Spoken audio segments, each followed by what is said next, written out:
And that's why you come to LYT, because we have stuff really established as prehab and rehab. Or you get somebody working with you privately who's going to mix things up and make it more interesting and not kind of the boring stuff that makes it hard for anybody to be compliant. Included. I want to tell you about one of my favorite things in the world, the LYT teacher training. Creating this comprehensive teacher training really felt like my life's work compilation, and I hold nothing back. My mission is for everyone to know and understand the whole body, functional movement, and the how and why behind the movement choices we make to feel empowered, transforming your own lives, and sharing that knowledge with others. Go to lytyogatraining.com, and I can't wait for you to join our community. Okay, thank you. Next question. This is a good one, I think, because, we're talking about like strength training and the benefits of that this month. And this person wrote in, let me see, Shelby1389 star underscore something else. Okay, Shelby, you know who you are. What do you suggest about feeling self-conscious or intimidated in gym or group settings? And I think she's referring, he or she is, or Shelby could be whatever. Shelby, you're referring to that probably for yourself and wanting some suggestions. I'll just go right into it and say, like, well, you're not alone. I think that at any time you can, like, I remember I've been in the gym setting for a lot of years because I taught aerobics from the time I was 19, and I taught at a couple different places. And one place I taught was like a Nautilus type of setup, but you would walk in and you almost had to go through the big, huge weight room to get back to the exercise rooms where we taught aerobics. And you just walk in there and it just like has a different air. It's like there's a little zap in the air, and it's not necessarily bad. It's just like you can feel it. There is a lot of energy, muscle energy, that kind of whatever way you want to put it. But that did never bother me because I wasn't going and working out there. And it was just kind of almost fun to observe that the sense of different energy than like go into the aerobics room. So the first thing I would say is it's normal to feel that, because people that have been in the gym setting will inhabit that space like they really know what they're doing, and that in itself can feel intimidating. And so this is if you decide you want to go there, because I'm always going to give you the out. There's many things you can do. You don't even ever have to go to a gym, but you could go there and you could simply ask for help. Like, you won't believe how many people who are regulars, like, hey, I'm not really sure how this machine works. Do you mind? I would say a lot of people would be happy to show you because they're excited about doing this. Or you go and you get a personal trainer, obviously hiring somebody to take you through so you're more familiar.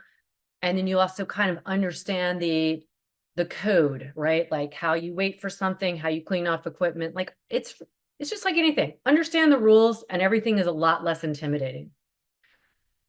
But say you, whether it's not a gym in a group setting, you just never like feel comfortable. You're not alone, Shelby. That's why we have people who only practice on our platform or on our platform and do something else, like kind of solitary, because that's where they feel really comfortable and really consistent, and it's lovely. And other people use this as like they work out at the gym and they do this at home, as like on the days that they don't go to the gym. But you never have to go to a gym or group setting if you don't like it. It's like, that's okay. I think that's probably a wonderful place to start, is there's many things you can recreate at home. There's home gyms now, by the way, that you can make, that you can buy for not much money. You can get kettlebells. You can do so much at home. And that's, I think, more than anything, what COVID showed us is how we can adapt to different environments, but continue to do our own practices. So those would be my first thing is don't ever feel like you have to go there. And if you go there, just set yourself up for success. Know the rules, get some help. Most of those settings, people are really, very, they don't mean to come off as intimidating, right? If they are, it's really, a lot of them are just like really happy to, help out. I agree with you. I think that there's a certain energy in a gym, like you said, that you liked to go observe.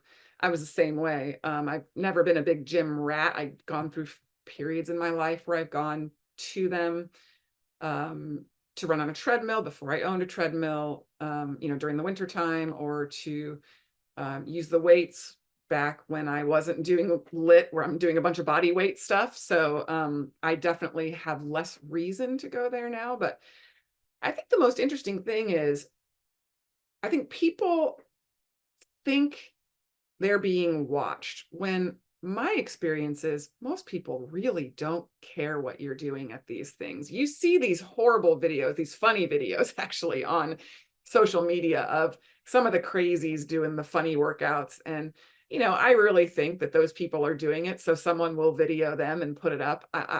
I have yet to ever see something like that. Now, of course, as a PT, I look around at some of the form and I'm like, oh, cringy. But I agree with you, Laura. Personal trainers one way to go. I do think you got to be careful with that because a lot of these personal trainers have gone to like a weekend Oh yeah. Yeah. session and they don't know diddly squat. And I've seen a lot of people get hurt with personal trainers. So, I mean, I've even just for this is kind of funny that this question would come up because my daughter is started going to the gym on occasion because there's a boy that she likes, blah, blah, blah. And so they're going together. And so, but she's like, Mom, I don't know what to do. What should I do? So I just went on Pinterest and I, put in, weight workout for women. And they've got tons of stuff on there. Oh yeah. Little work so you can come prepared with a plan. So you're not walking around and you she did ask me because I X'd out things that I don't think are appropriate for her, that is where talking to somebody beforehand might be helpful. But, going with this plan of I'm going to do 3 sets of 10 of this and, start small. So don't start with big weights because you could hurt yourself. And then really recognize that there's going to be the girls there that are all glammed out with their hair and they all are dressed up a certain way. Nobody's watching them either. Some guy, but no one's approaching them. People really aren't looking at you. So I mean, usually just I like to use that background as almost like background noise, and it is. There's an energy to it. Go in, do your stuff. People, like you said, Laura, are happy to help. But if it's just not your jam, there's so much you can do at home. I mean, so much. People ask me all the time when they look at my shoulders and my arms, do you lift weights? And I'm like, no, I don't. I do lit. I even running, just running, jogging, walking, get your arms into it. So much strength is to be had with body weight training. Yeah. Um, in fact, my butt is more toned from doing lit for the last 10 years than it ever was doing, I would say, with the sole exception being when I was doing heavy weightlifting in collegiate track. That's the only time my butt was ever bigger. So like you don't have to go to the gym to get, if you're going to it for weights, to get similar results. While I do think, adding some hand weights is helpful, especially as we get older, as women or men, that does help. As you listen to our deep dive, just the last episode, we talk about other ways you can do that. So the gym is not necessary, but know that when you're going there, go prepared. People aren't looking at you as much as you might think they are. And take it as a fun opportunity to people watch as well. It's definitely a spectacle. Yeah, and Shelby, if you're talking also about like group settings in terms of fitness classes, like if you try something out and it isn't your jam, like explore. There's usually, unless you're in a really like where I am here in Western Mass, there's not a lot of options. So it's like if I tried like maybe 2 options, each within 20 minutes, and they weren't great for me if I was looking for that, I would just stay at home, which I do anyway. Because I look at it all like, what is going to maximize the return, which is, are you going to show up? Do you have to go a long way? Are you going to talk your way out of it because of that? Is it that the place is not welcoming, or you just feel like there's not enough opportunity for different levels or different kind of selection within the class? There's like, you want the education that this is, again, not to toot our horn, but it is really why our platform is so successful, because it takes out some of that stuff. Like, you can do it anywhere. We're going to educate you, and there's lots of choices, duration, levels, different modifications, or customizations for your own choices.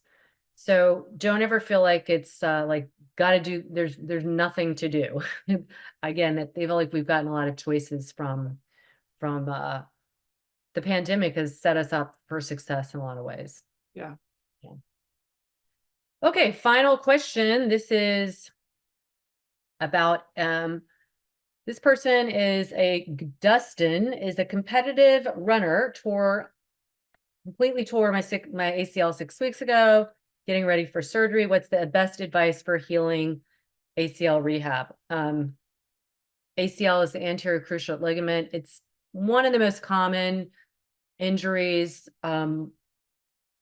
Maybe not running. Dustin didn't really tell us when he did it, but it could be running. Often it's like it's running with something, running with a stop and a turn, basketball, soccer, that could be skiing, things like that. But it's a very significant ligament for creating stability between the femur, the upper thigh, the thigh bone, and the lower leg, and the knee in between, so that for rotational purposes. So because you're a runner and you're probably young, most people do like to get it repaired, especially if they're an athlete.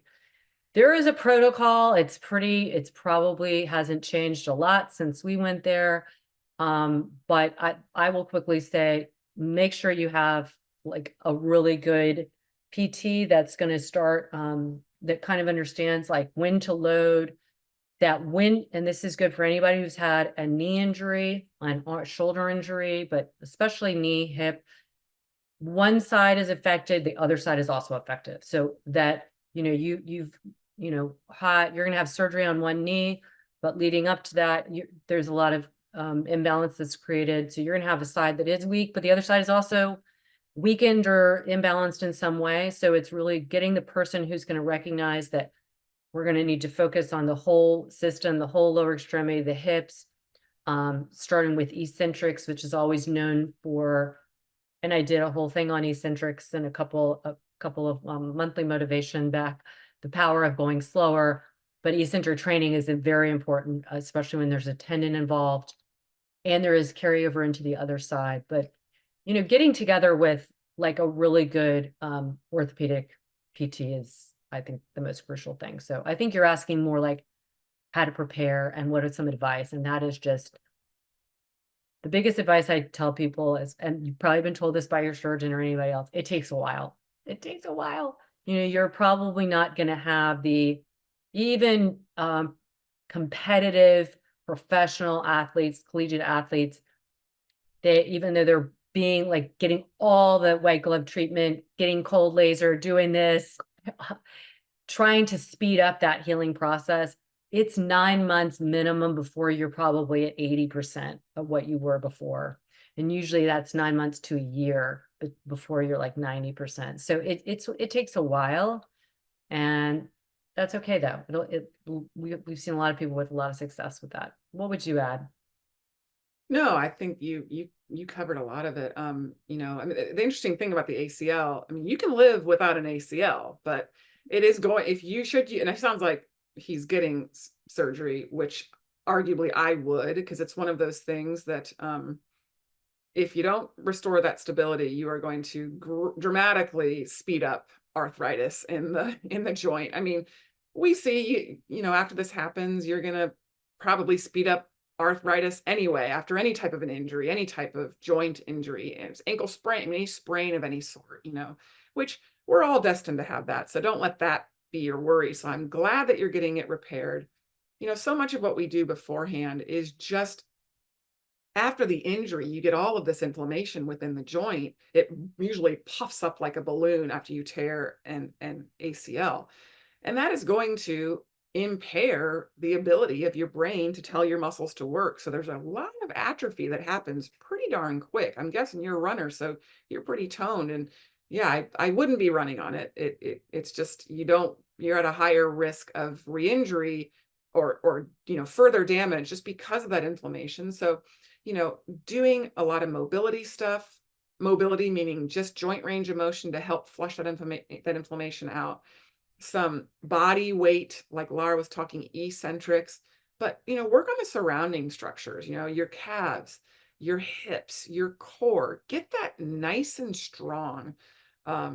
Because your quads, I don't care what you do. Yes, I would do some straight leg, raise type stuff where you want some quad sets, even just trying to keep that firing going. But I don't care how hard you work after an ACL surgery, it's going to shrink down. Your quadricep is going to get puny. It's just the part of the rehab. So, you can work in there all you want, but I would really work everywhere else. The surrounding muscles that you can really keep nice, keep toned, because you're not going to be doing, what you normally were all the way up until surgery. So there's 4-way straight leg raises, there's calf raises, there's, wall squats, wall sits, things that are just relatively low risk for that stability of the joint, that is going to help get the inflammation out, going to help with that rewiring of, oh yeah, that's how it works, because right now your leg's going, excuse me, I'm on vacation, I've got inflammation, and you're going to be like, nope, I'm sorry, brain, let's go, let's get this motor pattern firing again. So, I think those are the big things in preparation for surgery. And a lot of these exercises that a PT or your orthopedic surgeon very well might give you a handout to do, they almost always do pre-op, is the same thing you're going to be doing post-op. So there's nothing glamorous about them. But it is important. I would absolutely recommend doing that pre-op work, because it will help you post-operatively. Again, and I think a lot of that help is neuromuscular. Proprioceptive, absolutely. Yeah, proprioceptive. Yeah, already starting those wires, and then they get a little musty, but they're laid down, and I agree. It's the neuromuscular stuff that really needs to be laid down. Yeah. Yep. So that'll get you all ready to go. Then you'll have your surgery. It'll be fantastic. You'll go through the rehab, and yeah, like Laura said, it takes a while to get you back to 100%. And that doesn't mean you can't run until you're 100%. You'll probably be back to running at 4 months, 4-month jogging at 4 months, perhaps, I mean, they are really getting people back quick to that, but you want the proper buildup. And it'll be a while, but it'll be great. It'll be great. Yeah. So get that prehab going.